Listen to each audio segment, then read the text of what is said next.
Наверное, самый масштабный подарок для Марии Кузьминишны подготовили сотрудники музея Турума. Они собрали несколько десятков фотографий югорской сказительницы. Национальные костюмы, предметы быта, а главным экспонатом стало большое генеалогическое древо семьи Марии Кузьминишны. С подарками и поздравлениями на выставку пришли друзья, коллеги и, конечно же, родственники именинницы. «Поколение. Связующая нить» – так называется выставка, посвященная Марии Волдиной. Название оказалось очень символичным, ведь той самой связующей нитью для собравшихся гостей стала Мария Кузьминишна. Поздравить юбиляршу пришли, как говорится, и стар, и млад. И всех именинница приветствуют одинаково горячо. Никакая пандемия не страшна. Федор Иванович, вы только что говорили, что послушные.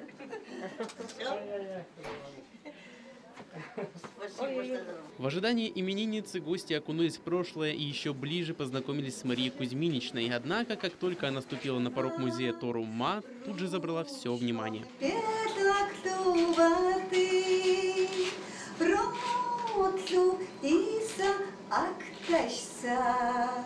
Причина опоздания юбилярши – здоровье. Прямо перед открытием выставки у Марии Кузьминишны упало давление. Пришлось вызывать скорую. Однако это не помешало югорской сказительнице встретиться с гостями. Сейчас ее здоровье в порядке, и, как отмечает сама Мария Волдина, просто выпила лишнюю таблетку.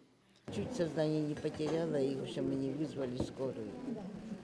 И вот эта причина, оказывается.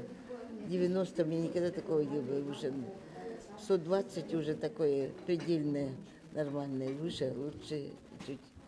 А у меня 90.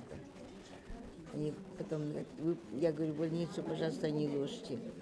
И когда рассказали, узнали, они говорят, да причина этого, потому что остальное все в порядке. Действительно, Мария Кузьминишна смогла объединить представителей множества поколений, а некоторых еще и подтолкнуть к творческому успеху. Так Еремей Айпин, известный югорский писатель, рассказал, что Мария Волдина была его наставником в институте, и с тех пор он не переставал у нее учиться. Сама Мария Кузьминишна как костер, как огонь, согревающий Югру, Россию, мир своим словом, своим теплом, теплом своей души. Как отмечает сама юбилярша, она счастлива, что так много смогла изменить в своей жизни, жизни близких ей людей и в жизни Югры. В этом ей помогали ее личные нравственные ориентиры, которыми она охотно делится. В моем сердце вся природа, добрый нрав и ум народа, что ветвятся, как деревья, полны света и доверия. Как березка золотая, я свечусь на склоне лета.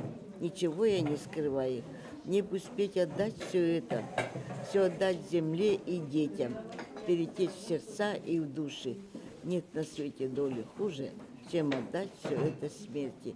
Выставка, посвященная Марии Кузьминишне, будет работать до 2 февраля следующего года. Югорчане могут поближе познакомиться с историей этого уникального человека, получить частичку ее энергии и прикоснуться к той самой нити, связующей поколения. Михаил Кичигин, Юрий Гурьев, телерадиокомпания «Югра», Ханты-Мансийск.